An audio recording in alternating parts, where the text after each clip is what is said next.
Hey, everybody, welcome to this episode of the Disc Golf Answer Man. Next one is from Jacob. I used to play a lot of disc golf, but never took the time to learn the correct technique. I can throw a forehand decently. However, I really struggle on a backhand. I'm looking to put in some field work to get better. What is the best approach? I read a lot of people saying start by throwing putters because they show your form. What is y'all's thoughts? Yeah, I like the idea of putters. Putters will show your form. Whenever I'm introducing someone to the sport, I always put a mid-range in their hand. Okay. Mainly because a lot of the people that start out with drivers, and it can tend to teach bad habits a little bit, in my opinion, obviously.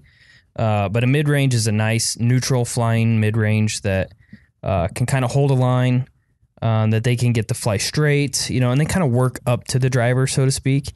And obviously, you've been playing for a little while. The suggestion we always throw out is make sure you get a camera on you, right, so you can figure out what you're doing, and if you're dropping your shoulder, if you're reaching back, or if you're rounding. I mean, there's so many different things that you could be doing wrong. So, Robert, a lot of people do say that pick up a driver, pick up a putter. Not everybody. I've seen some people argue that approach. But the reason they say is, like Eric said, they kind of show you your flaws or whatever. Why is that? In my opinion, it's because putters in particular are usually not super overstable, right? And even the overstable ones they don't act as overstable drivers.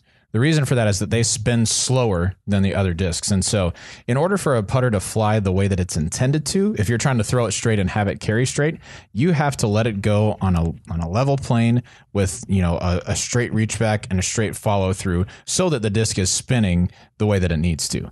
If you're not getting it up to speed, it's going to just kind of drop off to the left.